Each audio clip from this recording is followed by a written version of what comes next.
വൈക്കം മുഹമ്മദ് ബഷീർ ജനിച്ച വർഷം 1908. ബേപ്പൂർ സുൽത്താൻ എന്ന് അറിയപ്പെടുന്നത് ആരാണ്? വൈക്കം മുഹമ്മദ് ബഷീർ. ബഷീറിൻ്റെ ജന്മസ്ഥലം കോട്ടയം ജില്ലയിലെ തലയോലപ്പറമ്പ്. വൈക്കം മുഹമ്മദ് ബഷീറിൻ്റെ യഥാർത്ഥ പേര് എന്താണ്? കൊച്ചു മുഹമ്മദ്. വൈക്കം മുഹമ്മദ് ബഷീർ സ്വീകരിച്ചിരുന്ന തൂലികനാമം എന്താണ്? പ്രഭ.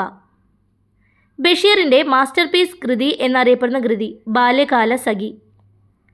ബഷീറിനെ സുൽത്താൻ എന്ന് വിളിച്ചിരുന്നത് ആരാണ്? ബഷീർ തന്നെ. ബഷീർ രചിച്ച ഒരേ ഒരു നാടകം കഥാബീജം.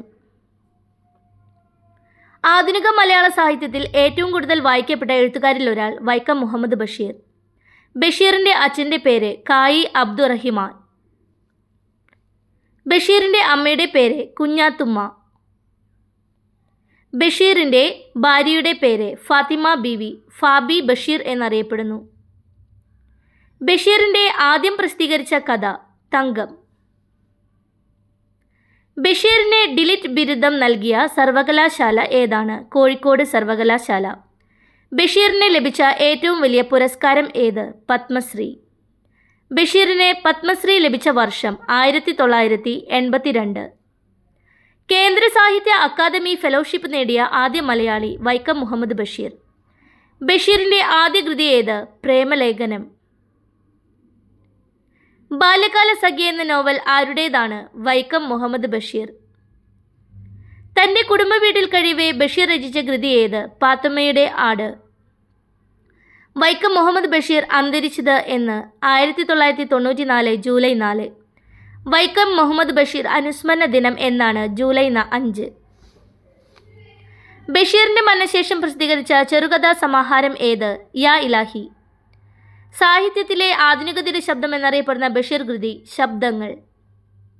പ്രഭ എന്ന തൂലികനാമത്തിൽ ബഷീർ ഏത് പത്രത്തിലാണ് ലേഖനങ്ങൾ എഴുതിയിരുന്നത്? ഉജ്ജീവനം. ബഷീർ രചിച്ച ബാലസാഹിത്യകൃതി ഏത്? സർപ്പയജ്ഞം. ആത്മകഥാപരമായ ബഷീറിൻ്റെ കൃതി ഏത്? ഓർമ്മയുടെ അറകൾ. ചോദ്യോത്തര രൂപത്തിൽ ബഷീർ പ്രസിദ്ധീകരിച്ച കൃതി നേരും നുണയും. മൂക്ക് കേന്ദ്ര കഥാപാത്രമായ ബഷീറിൻ്റെ കൃതി ഏത്? വിശ്വവിഖ്യാതമായ മൂക്ക്. 5ാം ക്ലാസ് പഠനകാലത്ത് ആരെ കാണാനാണ് ബഷീർ വീട്ടിൽ നിന്നും ഒളിച്ചോടിയത്? ഗാന്ധിജിയെ. ബഷീറിൻ്റെ ജന്മശതാബ്ദി ആചരിച്ച വർഷം 2018. ബഷീർ സൃഷ്ടിച്ച സാങ്കല്പിക ഗ്രാമത്തിൻ്റെ പേരെന്താണ്? കടുവാക്കുഴി ഗ്രാമം. ബഷീറിൻ്റെ ഭാര്യ അദ്ദേഹത്തെക്കുറിച്ചുള്ള ഓർമ്മ പങ്കുവയ്ക്കുന്ന ആത്മകഥാപരമായ പുസ്തകത്തിൻ്റെ പേരെന്ത്? ബഷീറിൻ്റെ എടിയെ. ബഷീറിൻ്റെ എടിയെ എന്ന പുസ്തകരചനയ്ക്ക് ബഷീറിനെ സഹായിച്ചത് ആരാണ്? താഹ മാടായി. ബഷീറിൻ്റെ മകളായ ഷാഹിനിയുടെ അരുമയായ പൂച്ചയെ കേന്ദ്ര കഥാപാത്രമാക്കി ബഷീർ എഴുതിയ കൃതി ഏത്? മാന്ത്രിക പൂച്ച. ബഷീർ പാട്ട് കേട്ട് സുലൈമാനി കുടിച്ച് തനിക്കിഷ്ടപ്പെട്ട ഒരു മരത്തിൻ്റെ അടിയിൽ വിശ്രമിച്ചിരുന്നു. ഏതാണ് ആ മരം? മാംഗോസ്റ്റീൻ. പ്രേമലേഖനത്തിലെ കഥാപാത്രങ്ങളായ കേശവൻ നായരും സാറാമ്മയും തങ്ങളുടെ കുഞ്ഞിനിട്ട പേരെന്ത്? ആകാശമിട്ടായി.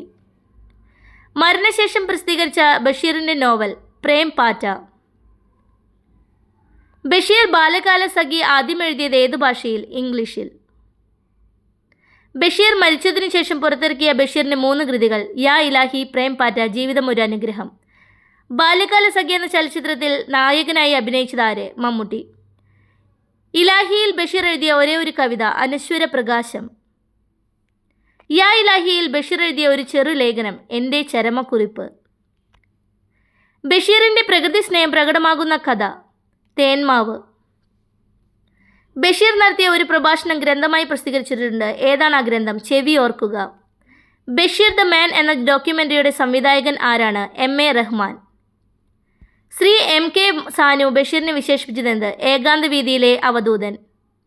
ബഷീറിൻ്റെ നീലവെളിച്ചം എന്ന കഥയുടെ ചലച്ചിത്രാവിഷ്കാരം ഭാർഗവീ നിലയം.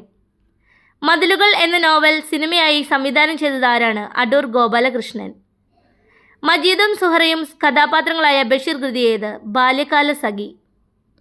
മലയാള സാഹിത്യത്തിലെ സുൽത്താൻ എന്നറിയപ്പെടുന്നത് ആരാണ്? വൈക്കം മുഹമ്മദ് ബഷീർ. മതിലുകൾ എന്ന സിനിമയിൽ ബഷീറായി വേഷമിട്ട നടൻ ആരാണ്? മമ്മൂട്ടി. വെളിച്ചതിനെന്ത് വെളിച്ചം എന്ന വാക്യം ഏത് കൃതിയിൽ നിന്നാണ്? എൻ്റെ ഉപ്പൂപ്പായ്ക്കൊരാനയുണ്ടാർന്ന്. ബഷീറിൻ്റെ ഏത് കൃതിക്കാണ് പെണ്ണുങ്ങളുടെ ബുദ്ധി എന്ന പേരും കൂടിയുള്ളത്? പാത്തുമ്മയുടെ ആട്. ബഷീർ ആദ്യമായി ജയിൽവാസം അനുഭവിക്കാൻ കാരണമായ സംഭവം 1930 കോഴിക്കോട് ഉപ്പു സത്യാഗ്രഹം. ബഷീറിൻ്റെ ആകാശങ്ങൾ എന്ന പുസ്തകത്തിൻ്റെ രചയിതാവ് ആരാണ്? പെരുമ്പടവം ശ്രീധരൻ. ബഷീർ എഴുതിയ ജീവചരിത്രം MP പോൾ. മണ്ടൻ മുത്തപ്പ എന്ന കഥാപാത്രമുള്ള ബഷീർ കൃതി ഏതാണ്? മുച്ചീട്ട് കളിക്കാരൻ്റെ മക്കൾ. ഇമ്മിണി വല്യ ഒന്ന് ഏത് കൃതിയിലെ വാക്യം? ബാല്യകാല സഖി. ബാല്യകാല സഖി, പാത്തുമ്മയുടെ ആട്, എൻ്റെ ഉപ്പൂപ്പയ്ക്ക് ഒരു ആനയുണ്ടായിരുന്നു എന്നീ കൃതികൾ ഇംഗ്ലീഷിലേക്ക് വിവർത്തനം ചെയ്തത് ആരാണ്? Ronald E. ആഷർ. ബേപ്പൂരിൽ ആരുടെ പേരിലാണ് ആകാശമിഠായി എന്ന സ്മാരകം നിലവിൽ വരുന്നത്? വൈക്കം മുഹമ്മദ് ബഷീർ. ഇരുട്ടിൽ ഉറങ്ങാതിരിക്കുന്ന ഒരാൾ എന്ന വിജയകൃഷ്ണൻ്റെ കൃതി ആരെക്കുറിച്ചുള്ള പഠനമാണ്? വൈക്കം മുഹമ്മദ് ബഷീർ. കുട്ടികൾക്ക് ബഷീറിനെ പരിചയപ്പെടുത്തിക്കൊണ്ട് കിളിരൂർ രാധാകൃഷ്ണൻ രചിച്ച ബാലസാഹിത്യ കൃതി ഒരിടത്തൊരു സുൽത്താൻ. ഒന്നും ഒന്നും ഇമ്മിണി വല്യൊന്ന് എന്ന പ്രയോഗം ഏത് കൃതിയിലാണ് ബഷീർ ഉപയോഗിച്ചിരിക്കുന്നത്? ബാല്യകാല സഖി. ബഷീർ എഴുതുമ്പോൾ വാക്കുകൾ വിറച്ചിരുന്നു എന്ന് പറഞ്ഞ നിരൂപകൻ MN വിജയൻ. 1993 വള്ളത്തോൾ അവാർഡ് ആരുമായിട്ടാണ് ബഷീർ പങ്കിട്ടത്? ബാലാമണി അമ്മ. പാത്തുമ്മയുടെ ആട് എന്ന നോവലിലെ നായികയായ പാത്തുമ്മ ആരാണ്? ബഷീറിൻ്റെ സഹോദരി.